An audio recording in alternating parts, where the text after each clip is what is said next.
All right, we're live. Scott Horton, antiwar.com, Jeffrey Tucker, Liberty.me, and Foundation for Economic Education. We're doing Eye on the Empire. Never a shortage of stuff to talk about. Good evening to you, Scott. Hey, how are you doing, Jeff? Good to talk to you again. Yeah, it's good to talk to you. It's been a big, eventful week this week, I'd say. We've got Trump in the news. You and I talked about about that on your podcast the other day. We've got a new survey on race relations in America. We've got new evidence of police abuse all over the place. Another thing I'd like to talk to you about is this New York Times article. I don't know if you saw it. That said, foresees the end of Christianity, and sort of the war-torn regions of the Middle East and surrounding areas. Being driven out. And I find that very interesting in a way because this has fascinating implications for U.S. foreign policy, right? Sure. Well, of course, it's all the fault of American foreign policy. Is that where you want to start then? Yeah, why don't we just do that? Because I'm intrigued by it because the article is very well documented. I think it might be the cover of the New York Times Magazine today, and it's a concern because not because the whole world must be Christian or something like that. It's that it's all happening by force, and as a kind of blowback for U.S. foreign policy. You talk about a case of sort of unintended consequences in a way because the U.S. has been on a kind of a pro-Christian imperialism now for a very long time, 150 years or something, and it's striking that U.S. foreign policy would be responsible for this.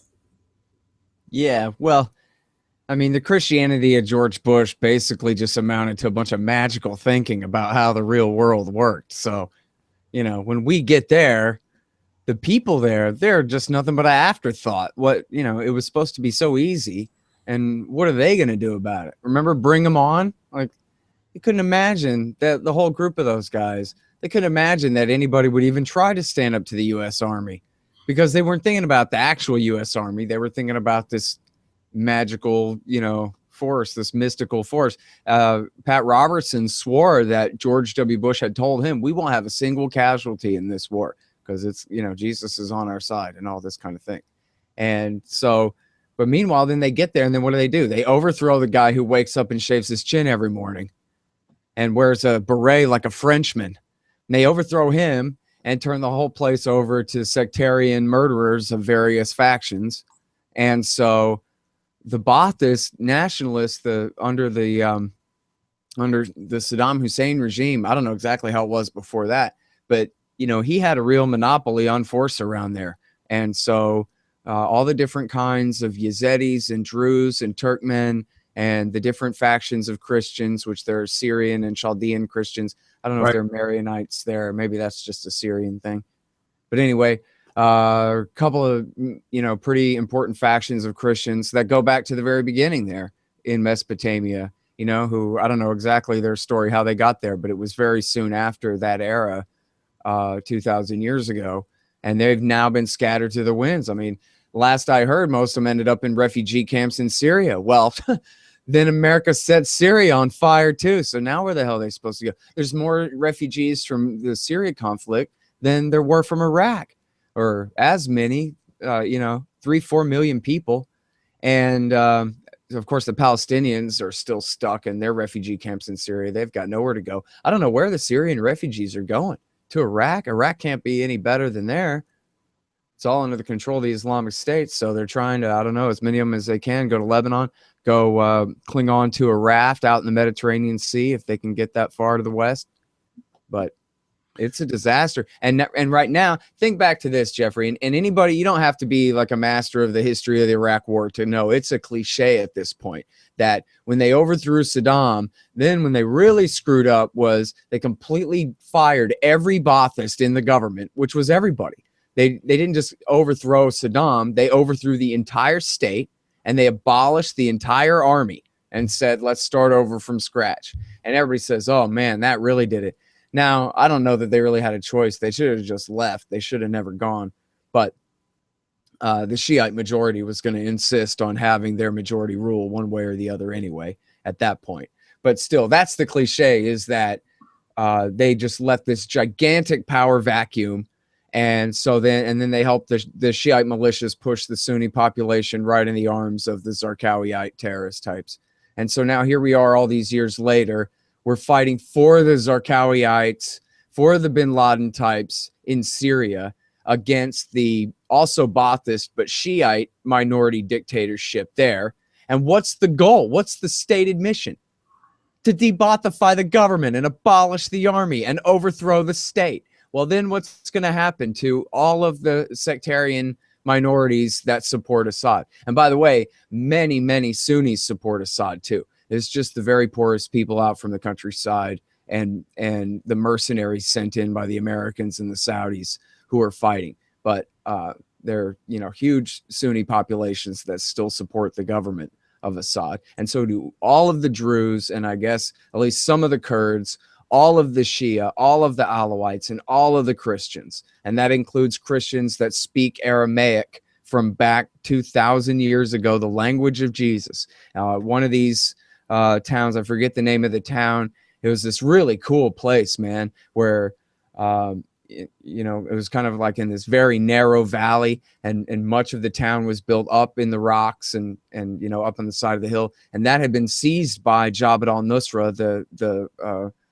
basically Syria, Al-Qaeda in Syria, for a little while there back in 2013. All the people have been driven out, although I don't think they were all killed. They were driven out, and then eventually they got their town back, at least for now. But this is the policy America is still continuing on. So now think of how stupid and horrible Iraq War II was under George W. Bush. But imagine if at the time that Bush invaded the country, Saddam had been in the middle of a war against a bunch of bin Ladenite terrorists. If Saddam was fighting Zarqawi, basically, and then our mission was to go and get rid of the guy with the clean-shaven chin and the beret in favor of the terrorists, that's our policy right now in Syria. So as bad as it is, Jeff, what the U.S. government is trying to do right now is make it that much worse. Maybe infinitely worse. I mean, maybe so bad where we're talking about the complete, you know, obliteration of these cultures off the face of the earth. Never mind the individual humans who are suffering under all. I don't understand this because, I mean, in the Middle Ages, Islam was always very tolerant towards Christians. They were a protected class of citizens. There was something approximating religious freedom, at least the dawn of it, you know, between the 8th and the 14th century. I mean, we know that Islam has a heritage of religious toleration. I mean, how do you account for the rise of this you know, extremism and this how did Christianity become demonized in the region? Well, I don't know about the larger, you know, question there, other than just it being identified more and more as a Western religion, and the thing that, you know, foreign and probably especially white imperialists from far away think and believe in. American foreign policy has been really bad for brand Christianity as far as that goes. Yeah. The same as Israel, you know, the way Israel behaved ended up helping to get a lot of Jews kicked out of Middle Eastern states where they'd lived for thousands of years, you know, like Egypt, for example.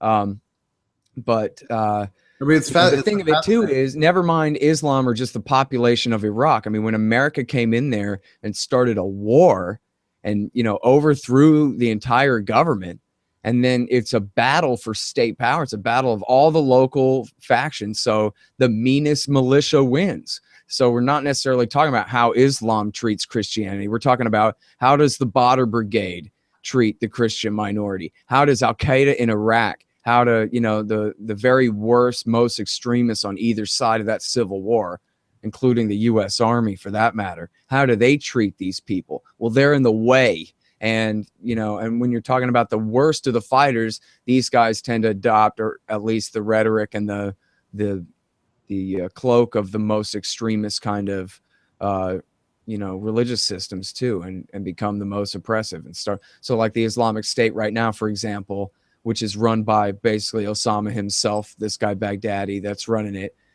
If you don't convert, you have to pay a tax. And in fact, they might just exile you or kill you anyway.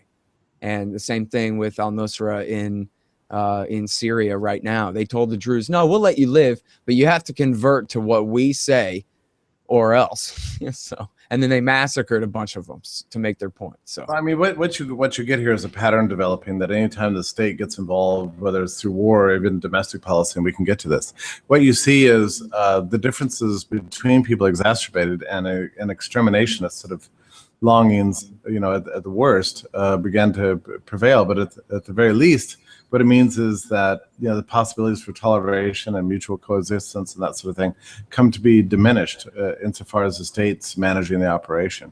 Right. Well, and the best lack all conviction, while the worst are full of passionate intensity. So, and that's the story of humanity. What's going on at the Book of Prison is the guys who are intent in creating a totalitarian dictatorship for Sunnistan are working very hard on their plans, while everybody else is playing cards or hanging around or just wanting to go home and see their girl again or whatever. The guys who know what they're doing, have the meanest agenda, are the ones who are the most committed to carrying it out. And this has been the argument against the Syria against America backing the jihadist side in the Syria civil war, is they keep saying, oh, we're backing the moderates, we're backing the moderates. But the moderates don't fight in a volunteer, bin Ladenite suicide bombers civil war. Moderates sell their guns that you give them to guys who don't mind dying, who go out there and who are willing to do what it takes to try to fight and win. And so, what moderates? There are no moderates. The whole thing from the entire time has been, the whole field dominated by the most bin Ladenite head chopping suicide bomber, lunatics there in the al-Nusra Front and now the Islamic State. And yet they still won't change their policy. They still insist. Barack Obama, as far as I know, the last time he said this was in 2012. But then 2 weeks ago, he said again that Assad must step aside. Not that would be really nice to have as an outcome of negotiations, but this is where negotiations must begin. And so, in other words, just like remember in Kosovo 1999, when they gave the Rambouillet Accord to Milosevic, and it said basically he had to step down, he had to turn over the entire government to NATO. Every square inch of the territory of the capital city, everything belonged to NATO from now on. It was the offer he couldn't possibly accept, in order so that they could say, see, he wouldn't accept our peace accord, and so now we have to bomb him. And it's the same kind of ultimatum here, where Assad cannot, what's he going to do? He's going to quit, really? No, the war is just going to continue, that's all. Well, and the response on the part of Americans towards this kind of thing is going to be, I assume, given that we're talking about the American Christian bourgeoisie, there's not going to be, oh, look, U.S. foreign policy has produced a terrible backlash in a way that's actually hurt Christians in the region. It's going to be just the opposite. It's going to be like, well, we better ramp it up. I mean, the biggest applause line that Donald Trump delivered when I heard him in Vegas, concerned his anti-ISIS comments and his warmongering stuff. Mm-hmm. Yeah, well, and of course, all devoid of any real knowledge or context. So he says, we go in there and wipe them out. Well, what do you mean? I mean, they're basically pseudo guerrillas. They're barely a state. Clearly, if you go there, meaning, say, Mosul, they're going to be hiding among the population. So wipe them out now includes all the women and children of Mosul too, or doesn't it? Or what? Blowhard demagogue like him doesn't have an answer to that. He wants people to imagine, yeah, ISIS is going to send all their men out to meet us out on flat land in the middle of the desert where we can just drop JDAMs on their head or whatever, which is, of course, not the way it happens, not the way it could happen. So what he's really saying is go in there and nuke them all, which is what I expect to hear from Republican voters, frankly. But Republican presidential candidates are supposed to be a little bit better than just the kind of crap that, and I do hear this from, Texans believe, many, probably millions of Texans would tell you what we should do is just drop all hydrogen bombs on them until they're all dead, all their women and all their children. And then we'll just have mankind less Arabs from now on, and it'll be great. And they mean it. They'd be happy to see that happen. And they would deserve the nuclear fallout to come as the blowback from it. But that's their attitude. Well, I said it was Donald Trump's biggest applause line. Actually, his biggest applause line that I heard recently was He said that he wants to bring back a country in which our nuclear stockpile matters again. Yeah, what a great phrase is that. No, really, I'll use them. I'll use them. I'm not playing. That's what he's saying. And of course, you know, America's national security strategy since the advent of the bomb has been, we reserve the right to use nuclear first strikes. That's it. Obama revised that and said, instead of we reserve the right to use nuclear first strikes against any nation in the world, we now only reserve the right to use nuclear first strikes against any nuclear armed power or Iran. So everybody else, you're off the hook unless somebody frames you up for an attack on us, in which case we might nuke you all to death. But that's the official stated policy of the United States government, is that regardless of Nuremberg or whatever you might have heard, we reserve the right to start wars and to use nukes to do it. I can't remember the last time a presidential candidate has bragged about the U.S. nuclear stockpile, actually. That was new to me. I haven't heard about that stuff since the 80s. Well, you know, I don't think he really thinks these things through before he says them. He just gets up there and says some things that he thinks. You know, like, I guess he probably has a general direction of where he wants to go up there, whatever. You know, another thing is we could drop nukes on people. I don't know. He doesn't know any arguments why not to, really. Yeah. Probably if he was at the casino at night, everybody around would go, yeah, you're here. Yeah. So he's a man of limited experience. You know, he probably hasn't heard Daniel Ellsberg warn of the dangers of nuclear war, you know? Yeah. You know, he's clownish and everybody's treating him that way, but not everybody. Well, I'm not entirely so sure that it's right to just disregard this guy. For one thing, the Republicans have to accommodate him and his supporters, or else risk a third-party run. You know. Oh, by the way, I thought of you yesterday when I saw this thing at Think Progress that said, "Hey, you know, maybe Donald Trump ain't so bad after all, guys." Really? Yeah, and it was because they had a great quote from him about the Iraq War. We're saying, all these young kids with their hands and their faces blown off for nothing. And it was right after the war started in 2003. It was like spring or early summer 2003. And he said something really hardcore about it. Not just our guys, but their young men too. Their faces blown off. Like, you know, he's kind of going off about it. So I like that quote. Not that he did anything about it with all his billions of dollars. We could have used that money over at antiwar.com, I'll tell you what. But anyway, but he's also said absolutely horrible things about Iraq. Like, well, as long as we went there, they owe us all that oil, or else we invaded them for nothing. And so we should kill them and take all their gasoline. And just completely ridiculous things. Yeah, like totally erratic. I mean, he has no philosophy whatsoever. No, he's just throwing darts. Yeah, well, is to the extent, actually, the point of my article that has gone viral so many times, it's just shocking, actually, how much circulation my article has gotten, was that this is fascism. You know, it's a kind of a randomized statism and assertion of and hurling of power on behalf of, you know, the great man who's you know, heading the country as if it were a single firm. Yeah, and who's going over the head of all the established institutions straight to the people for that's right, power and all that. Getting rid of the corruption within the system, and of which there's plenty, yeah, for sure. There always is. Dictators always arise in the wake of massive political corruption. There's no exception to it, you know. So, you know, everything he says about the existing political system is basically right, you know. So, and that's appealing to people. Yeah. Well, hey, that's the plot of Star Wars, man. That's how I learned about all this stuff when I was a little kid. They had an old republic, but then it got all corrupt. So oh my God, you're right. One of the senators made himself the emperor and cleaned house. Palpatine. You know? Yeah. Right? He came in there and took care of business. I should have mentioned him in my article. I forgot about that. Yeah, there you go. That was a classic case. Yeah, absolutely, man. Well, and Philip Drew. And also, you know, he's one of the few people willing to tell the truth about the current system.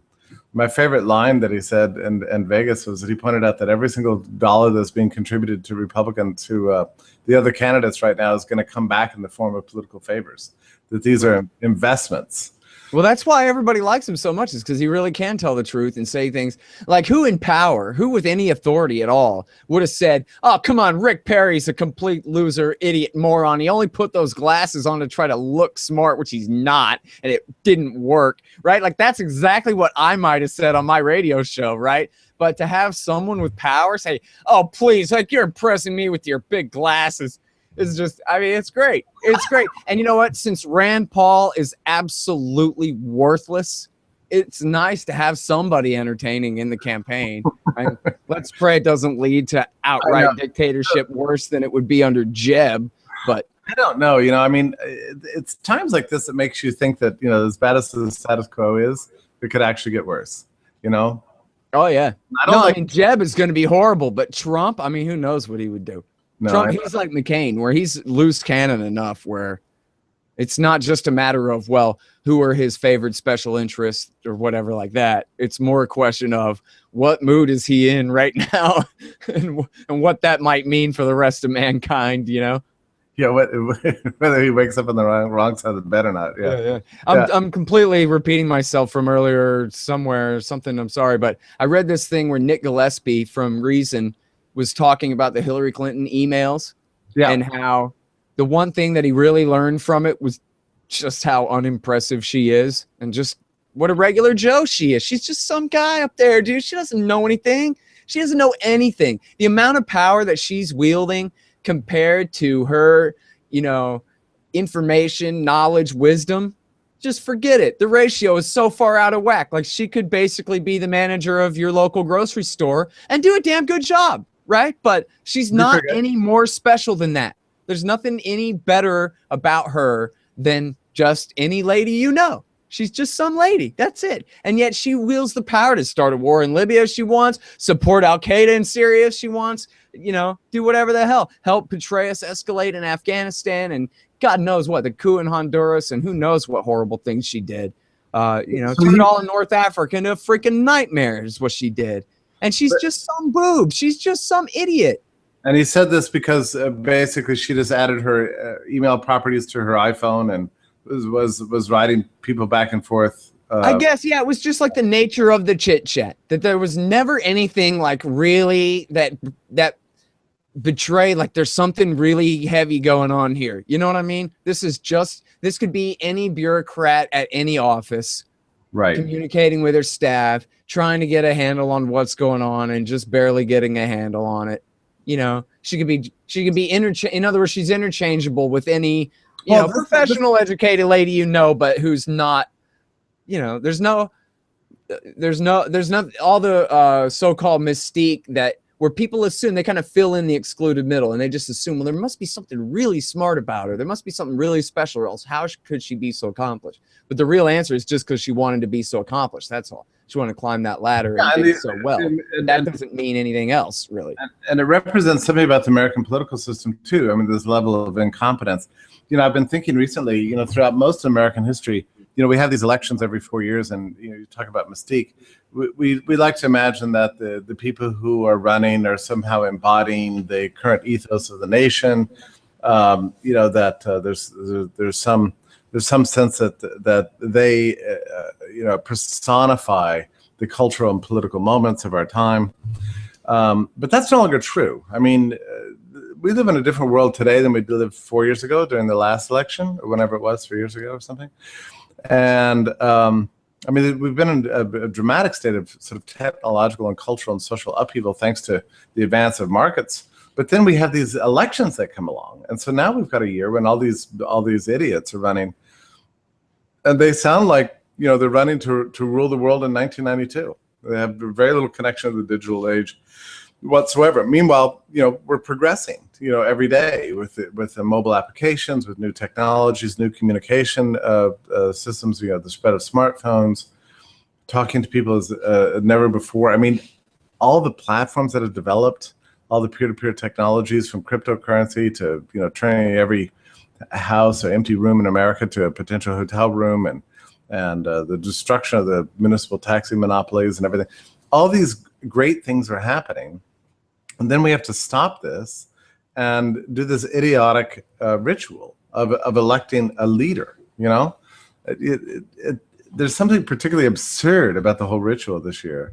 Well, and about knowing that it can only be worse. It's only going to get worse with these guys. They can only as do bad as the current guy is. Every single other person is, well, the ones that you actually had to pick from, Jeb or Walker or Hillary or, you know, that's probably. Well, your implications of what you just said are actually astounding. I mean, I must say that, you know, I've never been a fan of Barack Obama, although I've never been like a hater on the level of a lot of the Republicans, but I've never really liked him. But his whole prison reform thing is actually like a positive thing. It was too little, it's too late. Yeah. But it's actually a wonderful thing. I didn't realize until the other day that he was the first president, sitting U.S. president, ever visited a federal penitentiary. You would think that would be like the first thing you do. I don't know what he's actually doing about it, though. Is he actually doing something, or he's just he's pardoned a lot of people, and you know, I mean, not a lot, but I mean, yeah, I guess like 47 or something like that. And he's, I don't know, he's given a lot of speeches. He's introduced the topic. I mean, it's not to be congratulated really, but there's an element, I think, of what looks like something approximating some minor element of sincerity here, you know, and you know what I mean.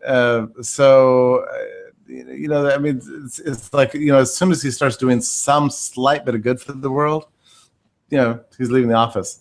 And probably the reason he's doing this is because he's a lame duck, right? So he doesn't have to be political. Well, yeah, he's taking advantage. He's saying, I guess I could, you know, lay down and do nothing for 2 years, or I can just do whatever I want.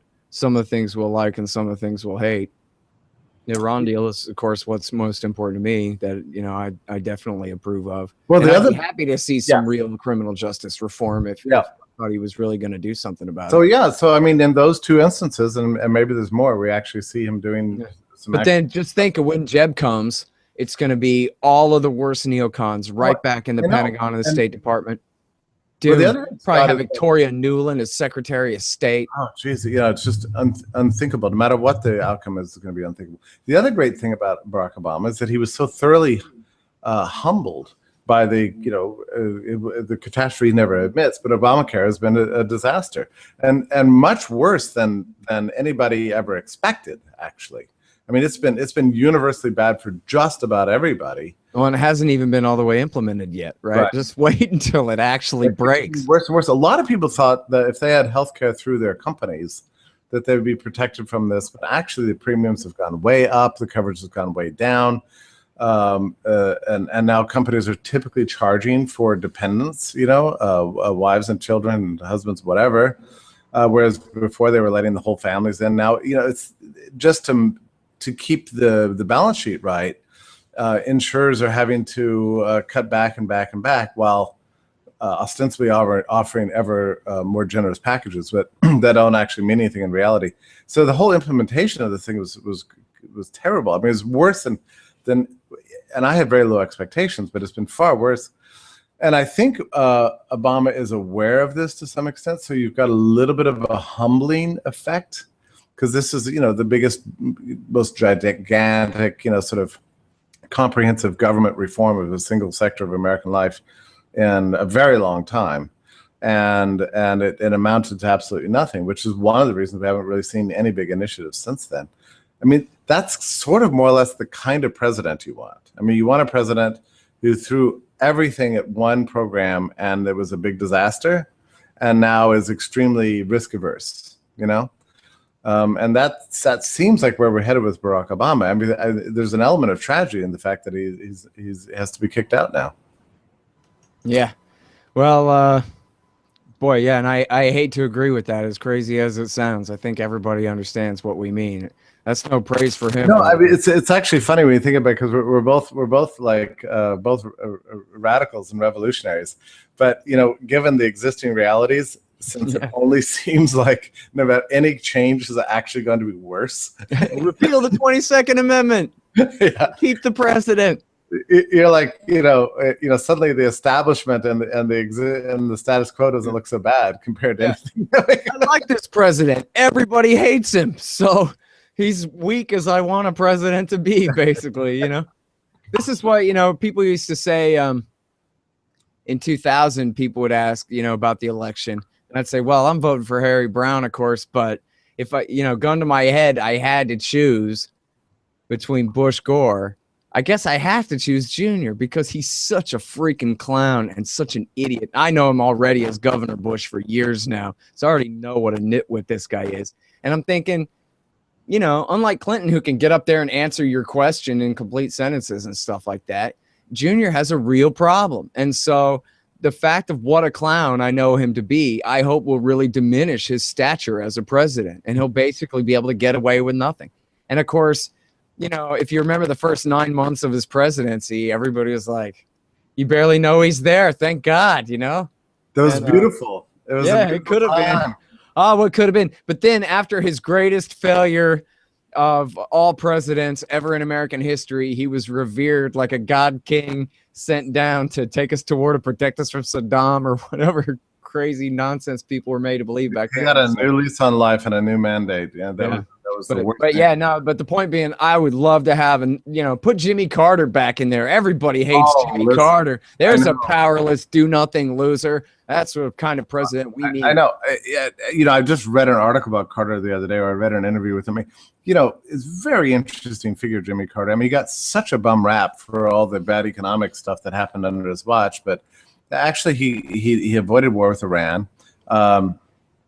Despite the fact that the American bourgeoisie was screaming for war, he could have just so easily gone to war and boosted his popularity. He didn't do it. Passed the only deregulatory measures that have ever occurred in the American regime in my lifetime. I mean, that's extraordinary. Between 1978 and their implementation in 1980, it was trucking and telecommunications. Really, I mean, there was something like half a dozen deregulations, banking, that occurred in those years. Oil decontrol, and it was beautiful. I mean, he set the U.S. up for an actual improvement in public policy. I mean, so Carter is, and not to mention the fact that he's actually seems like a fairly sincere fellow. I mean, maybe if I knew him better and I had to deal with him directly, I'd have a different view. But my general impression is that he's a little bit of a pietist and sort of sincere, and still out there doing the thing. He's 90 years old now. Yeah, I would love to have Jimmy Carter for president. I'm totally with you. Yeah, I mean, anyway, we're screwed though, because it's not going to be like that. And I don't think it'll be Hillary.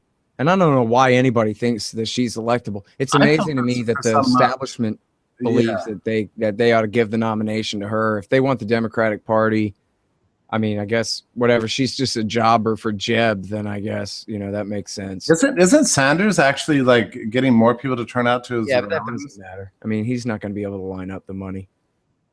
It's all about the establishment chooses, not us. We get to choose from among who they choose. So you think it's going to be Hillary, but she's going to lose? Yeah. Okay. I mean, Jeb, actually, I admit, well, here's a couple of my caveats here. Now I'm adding to my Jeb rant.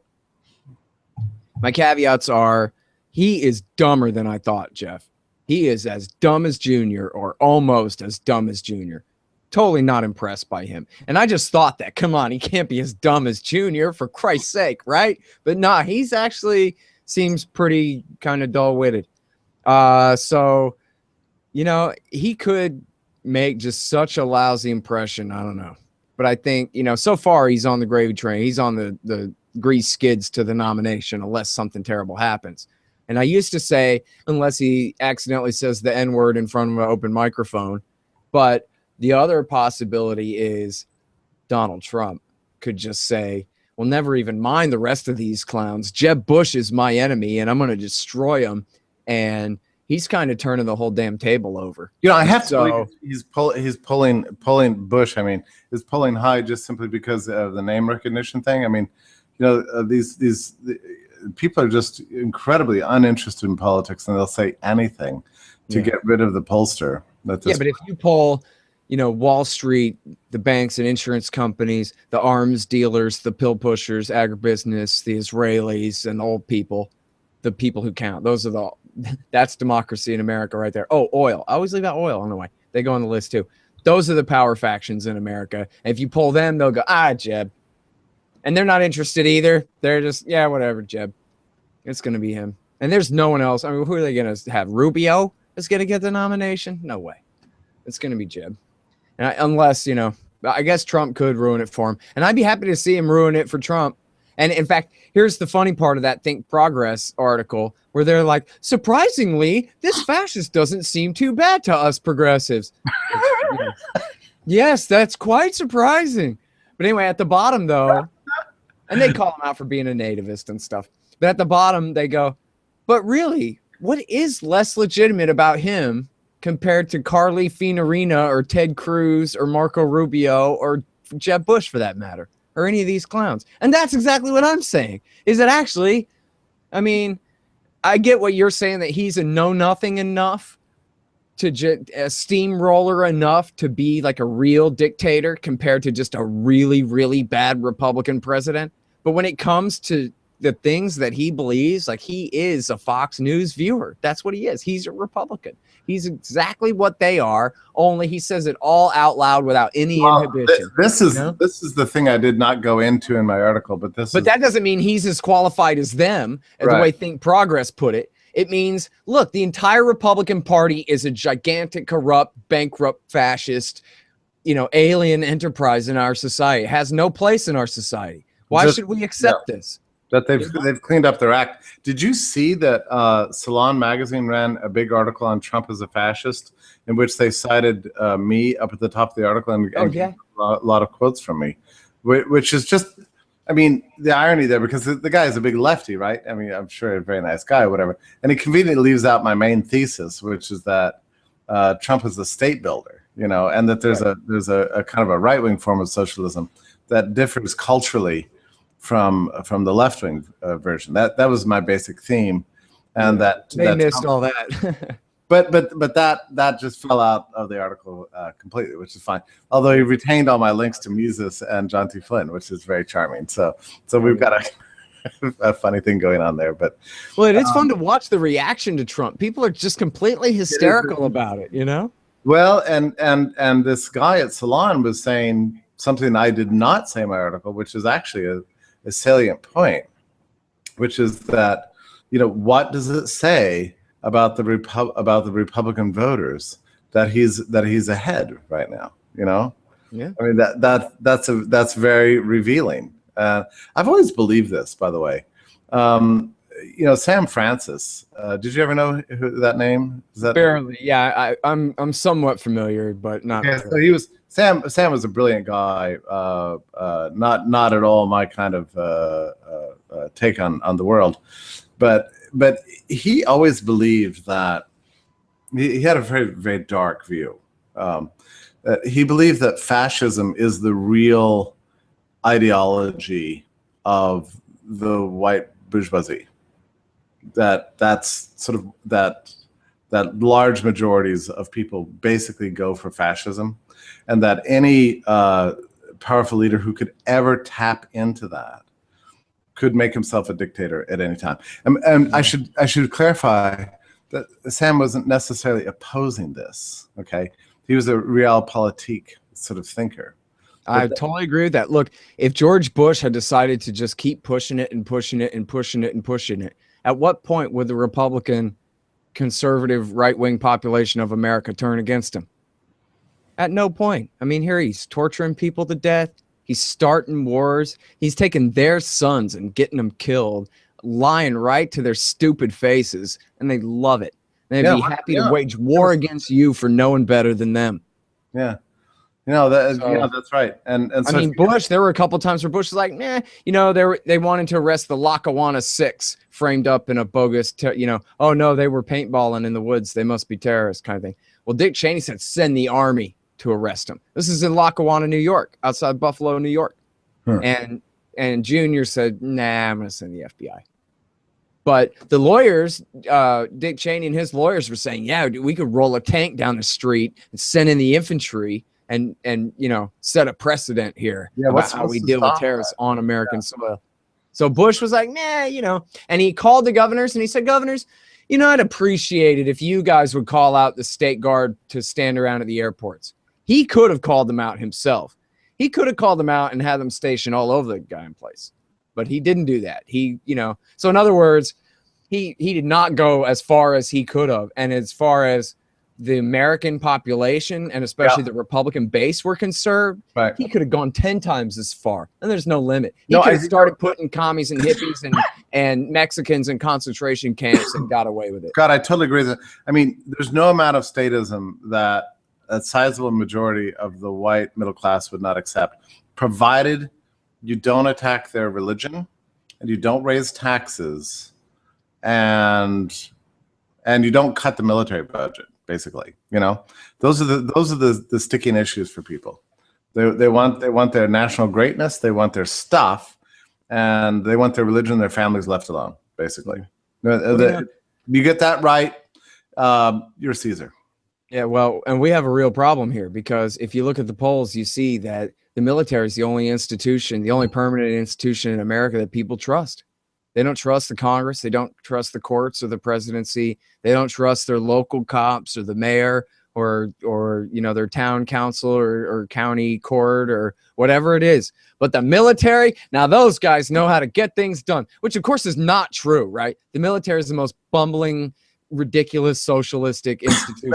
Actually, let me ask you about that. Isn't it the case? Let me just ask you this, because it's you would know the answer to this, and I've never entirely understood it. But is it not the case that the military as an establishment tends to be less militaristic than the civilian leadership? Well, it depends on the issue, I think. But yeah, most of the time. I mean, they want to make sure there's no cuts, that they get to keep their jobs. I don't think they really care if they got to fight or not. They want to fight just enough to have something to do, I think. Right. You know, like what they're doing in Africa right now is probably just up the Army's alley, where here they get to just embed small units with all the different 52 nations of Africa, with all of their different militaries, and train their militaries and come up with small things to do.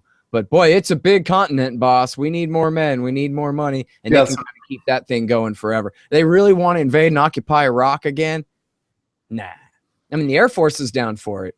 But, and this is a big fight that's going on right now between the services, actually, is that the Navy and the Air Force want doctrine to be all centered around fighting China, which again is armed with hydrogen bombs and could kill all of us. I mean, they only have a couple of dozen, but that's enough to take out all of our major cities, a couple of dozen major cities, and destroy our civilization. Anyway, they want to fight, or at least they want to sell planes and collect their pensions and whatever in the name of preparing to fight China. Well, and the Marines, they roll with the Navy wherever they go, right? So the Army feels left out. So the Army's all upset, and for a while they fought the entire creation of this so-called land-air battle, what they call it, or air-sea battle is what they call it. And then they try to kind of weasel their way in there, and now they've just said, forget it, we'll just pivot to Africa. So the Air Force and the Navy get to pivot to China, and the Army gets to pivot to Africa, but it's all just make work, right? And none of it has anything to do really with even the slightest thing to do with protecting us. It's all just about,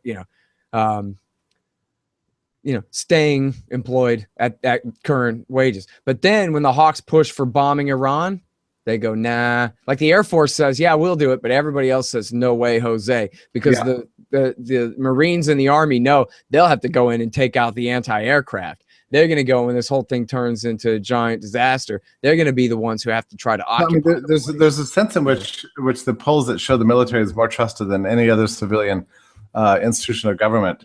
There may be some justification for that. Well, yeah, maybe. I mean, they are somewhat reluctant, but look at what happened with Libya, where Hillary Clinton wanted to do it. The military and the CIA tried to stop her. The president sided with her. Military did it. They followed their orders. They did the damn war anyway, and they really did try to stop her. It's amazing the lengths to which, in fact, even the head of AFRICOM, General Ham, personally intervened and was negotiating with Gaddafi. You got the generals at the Pentagon are negotiating while Hillary Clinton, the Secretary of State, is trying to start the damn war. And I mean, we've seen this a couple of times here recently, where and same thing in Yemen. But it's a question of who's on whose side, right? The Air Force and the Navy are happy as hell to bomb jihadists in Iraqistan, whatever, in the Islamic State right now. But they don't want to bomb Yemen, because in Yemen, Obama's got them fighting on the side of Al-Qaeda, and against Al Qaeda's worst enemies, the Houthis. That America's bombing the Houthis, and so you have and of course, again, they still do their damn job anyway. They don't resign it over it because of honor or anything ridiculous like that, like in all their slogans. They do it anyway, but they're reluctant and they advise against it. Gee whiz, Mr. President, you sure you want us to be Al Qaeda's Air Force? Okay, sir, yes, sir, and they carry out the business, And they say, in fact, Mark Perry is the source of kind of both of those rants I just went on there about the air-sea battle and Yemen too. And he quotes generals saying, John McCain complains that we're Iran's Air Force in Iraq. Well, we're Al Qaeda's Air Force in Yemen. So how do you like that? So, and again, they're still doing it, but they're pissed off about it and making it known. So, yeah, I mean, you may be right. It's that the problem is, whatever mission. So right now they may be the most trusted institution as long as they're sitting at their bases, that's fine. But instead what they're doing mostly is waging war overseas and ruining other people's countries and bankrupting us.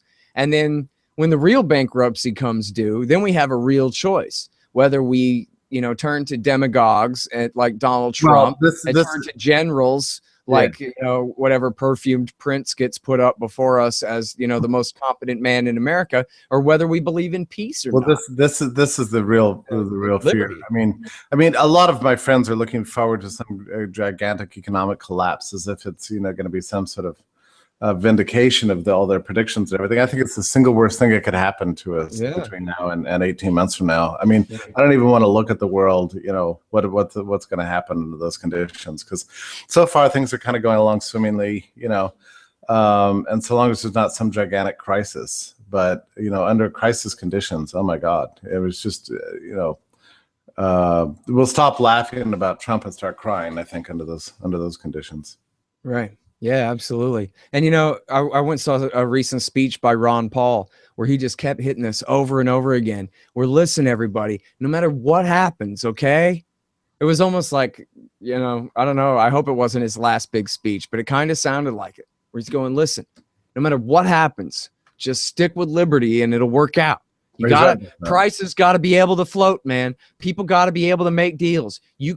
You don't have enough information. No one has enough information to decide except the people deciding among themselves. Right. And he was like, it was almost like it was really urgent that, listen, there's going to be a day where things are really bad.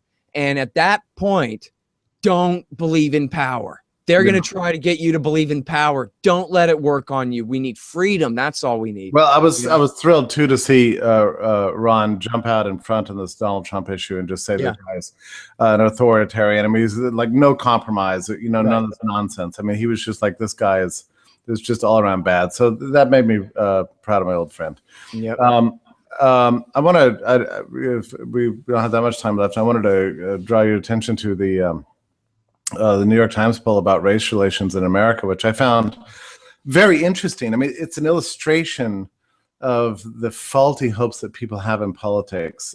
Apparently, when Barack Obama was elected, most people, blacks and whites, 2/3, were very optimistic about race relations in America. They thought they were good and expected them to improve. So after all this time with, the nation's first black president, all the rest of it, now we've seen a complete reversal of those expectations. Now 2/3 of blacks and whites both say race relations are worse than they've ever been. And the polling has never been this bad since the Rodney King episode, all those years ago. But what I found most interesting about the whole poll is that if you look in detail at the figures, what you find is, once you take apart the data, what you find is that something like 77% of both blacks and whites say that in their local communities, relations between the races are good.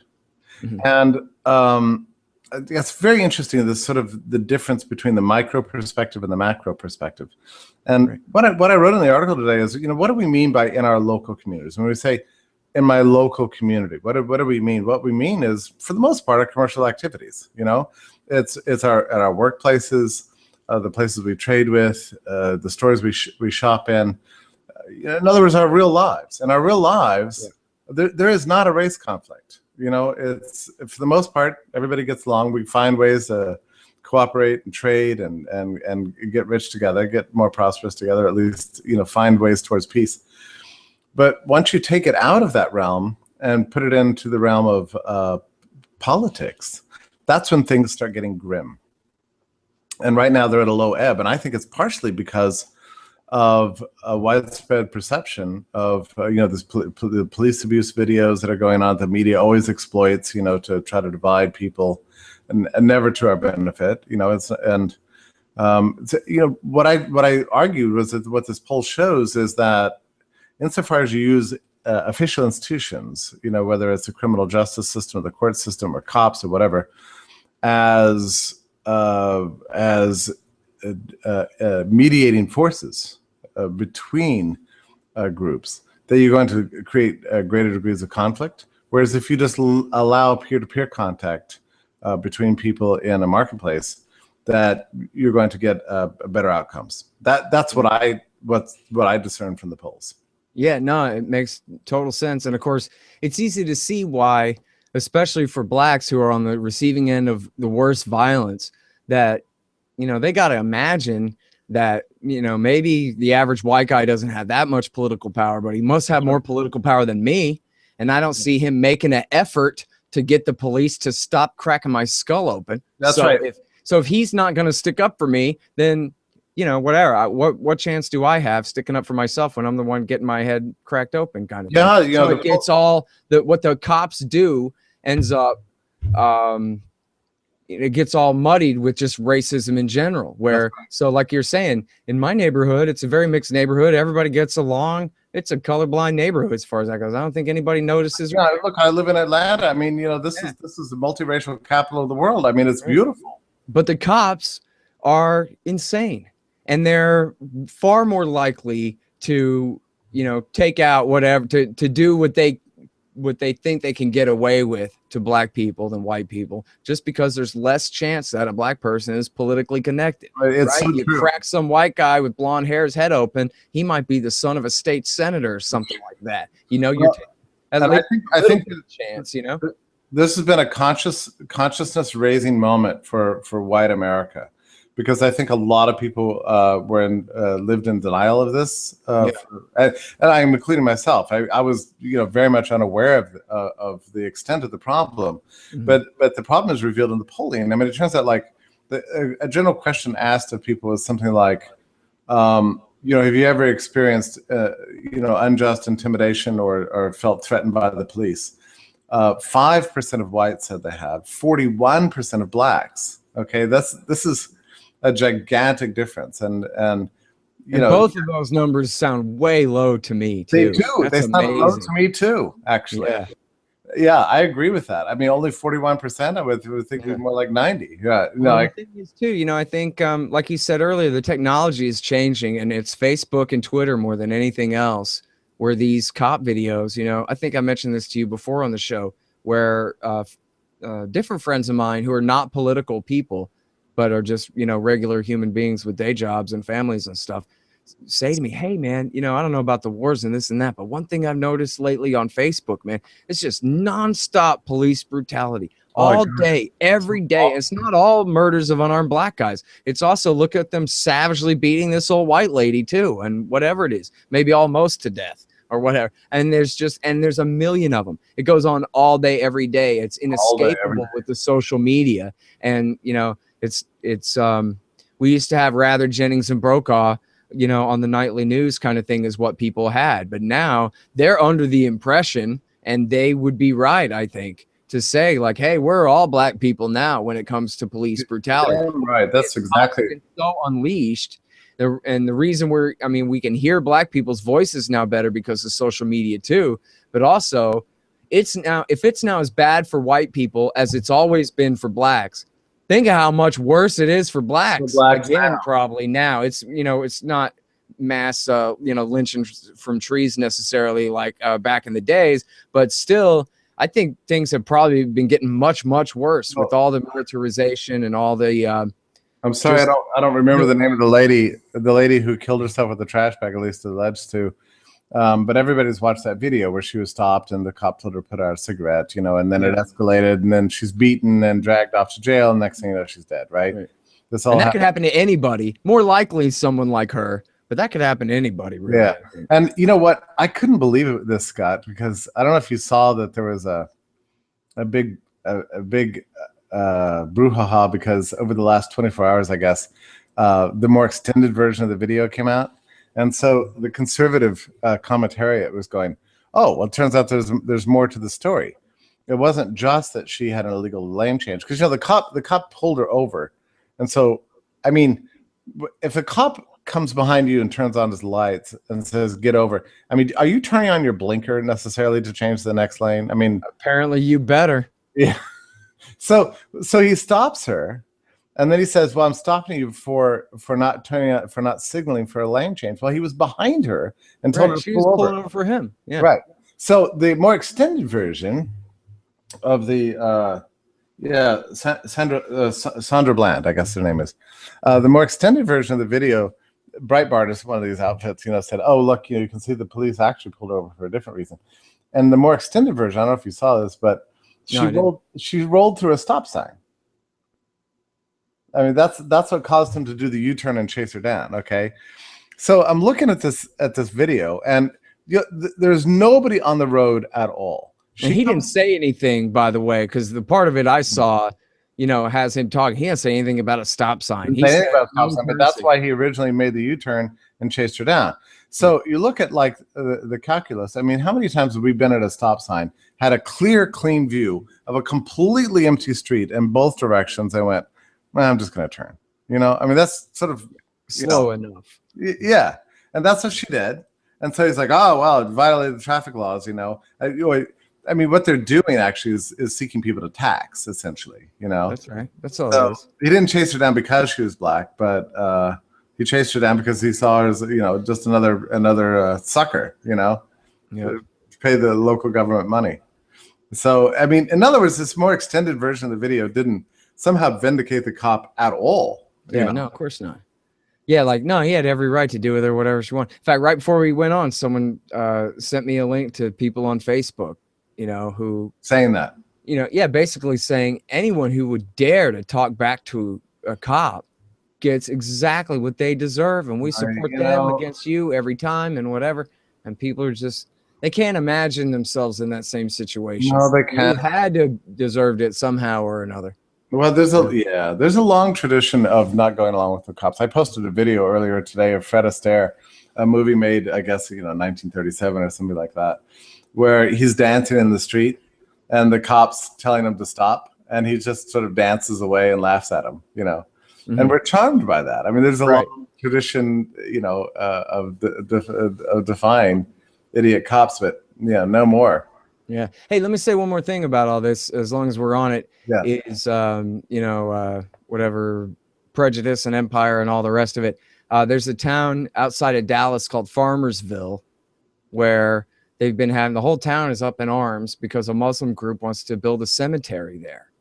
And they're claiming, oh, come on, they just bury their dead in a sheet and it's going to pollute our groundwater and all this crap, which is total nonsense. They're going to build a giant, you know, I assume concrete vault, and, you know, the bodies will be in coffins in the vault, they said. And then, so the quote from, there's two Baptist preachers, and the quote from the evil Baptist preacher is, the next thing you know, they're going to build a mosque and then maybe a madrasa training camp.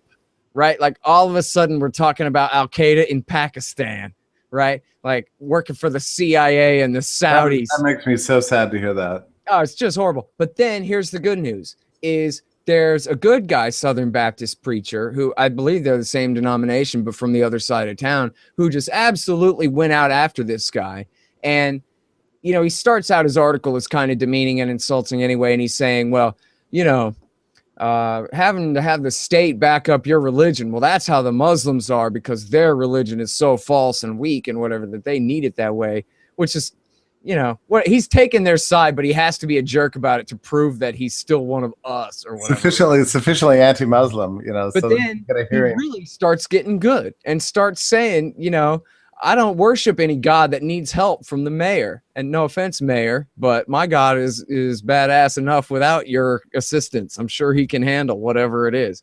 And then he goes on to talk about religious freedom and how here we want to resist gay rights in the name of religious freedom, but we want to take religious freedom away from these Muslims. Well, in 20 years, when the liberals try to take our religion away from us, we're not going to have a thing to say then, are we? If we're going to endorse using the power of government to oppress these people and all this stuff. Like getting really good. Like he didn't quite quote Jefferson, but it was like pretty damn good for a Baptist preacher to say, you know, hey, I'm not afraid of Islam, okay? And how dare anybody say that we should be? This is crazy. Well, and you know, also these are Texans. These people have rights, and what I don't know if he got that specific about it. That's of course my only thing. I'm not a religious guy, but these people are human beings. They got the right to believe whatever they want and buy property wherever they want and whatever. And the rest of these people can go jump in a lake is the nice way to put it. Well, I'm glad to hear that there's at least one Baptist minister in Texas who's still in favor of religious liberty. In fact, the sermon starts out with, hey, listen, you guys are wrong.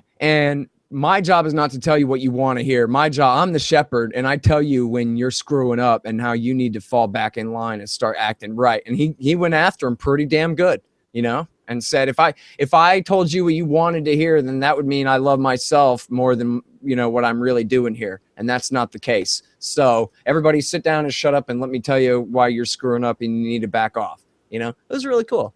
That's good. I'm happy to see it. Surprised and pleased to see that, you know? Yeah. I mean, I always figure that there's probably about a third of the electorate has some humanitarian sensibilities. I don't know about their other 2/3 though. Yeah, well, yeah, I mean, the rest of them, man, they'll believe whatever Hannity tells them, I guess. You know, if it's be afraid of these others. You know, I have a friend who, she was talking about people that she knows from a smaller town here in Texas where, you know, like I was talking about before, the kind of people would just say nuke the entire Middle East. All Arabs are terrorists because, you know, whatever, they watch TV and it seems like Arabs are portrayed as terrorists on TV, right? And so, you know, their minds are so small, they don't want to know. They wouldn't want to hear the slightest word in contradiction, you know. Probably never met a Muslim in their lives, you know. Well, Scott, it's been good talking to you tonight. I'm sorry about the time mix-up. We'll get it right next time. Yeah, no problem. This is a little bit spontaneous, but I appreciate you showing up. It's good to get caught up with you. You always help me understand the world, so. Well, I had a lot of fun and happy to do another episode of Eye on the Empire with you. Bye, everybody. Thanks for listening and watching and stuff. All right. See ya. See you, man. Next time. America set Syria on fire, too. So now where the hell are they supposed to go? There's more refugees from the Syria conflict than there were from Iraq, or as many, 3-4 million people. And of course, the Palestinians are still stuck in their refugee camps in Syria. They've got nowhere to go. I don't know where the Syrian refugees are going. To Iraq? Iraq can't be any better than there. It's all under the control of the Islamic State. So they're trying to, I don't know, as many of them as they can, go to Lebanon, go cling on to a raft out in the Mediterranean Sea if they can get that far to the west.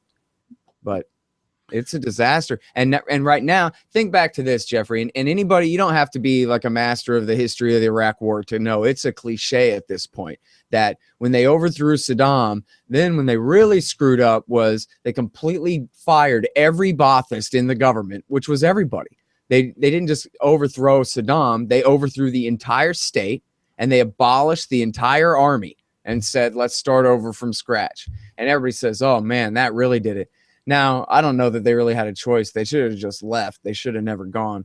But the Shiite majority was going to insist on having their majority rule one way or the other anyway at that point. But still, that's the cliche, is that they just left this gigantic power vacuum. And so then they helped the Shiite militias push the Sunni population right in the arms of the Zarqawiyite terrorist types. And so now here we are all these years later. We're fighting for the Zarqawiyites, for the bin Laden types in Syria against the also Ba'athist but Shiite minority dictatorship there. And what's the goal? What's the stated mission? To de-Ba'athify the government and abolish the army and overthrow the state. Well, then what's going to happen to all of the sectarian minorities that support Assad? And by the way, many, many Sunnis support Assad too. It's just the very poorest people out from the countryside and the mercenaries sent in by the Americans and the Saudis who are fighting. But they're, huge Sunni populations that still support the government of Assad. And so do all of the Druze, and I guess at least some of the Kurds, all of the Shia, all of the Alawites, and all of the Christians. And that includes Christians that speak Aramaic from back 2,000 years ago, the language of Jesus. Pat Robertson swore that George W. Bush had told him, we won't have a single casualty in this war because it's, Jesus is on our side and all this kind of thing.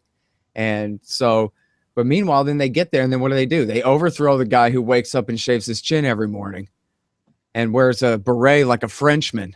And they overthrow him and turn the whole place over to sectarian murderers of various factions.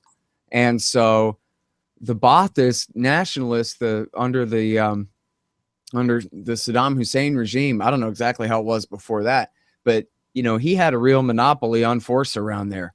And so all the different kinds of Yazidis and Druze and Turkmen and the different factions of Christians, which there are Syrian and Chaldean Christians.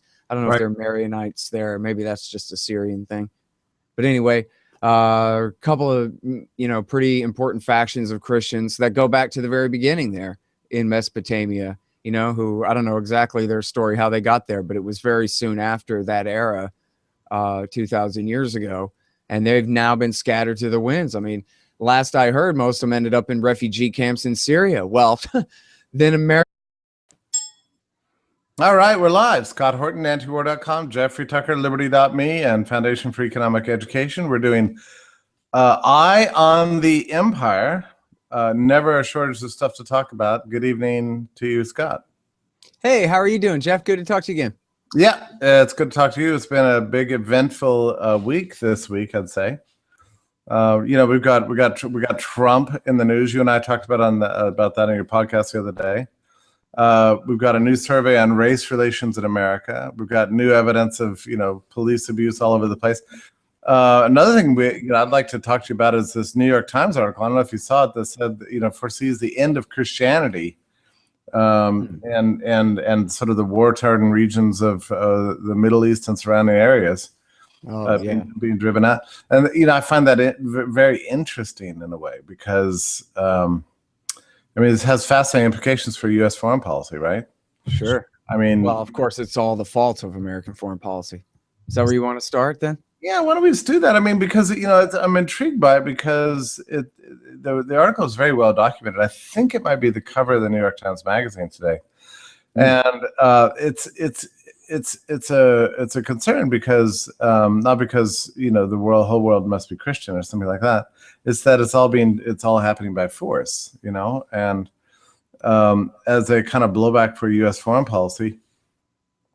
You talk about a case of sort of unintended consequences in a way because the U.S. has been on a kind of a pro-Christian imperialism now for a very long time. 150 years or something. And it's striking that U.S. foreign policy would be, responsible for this.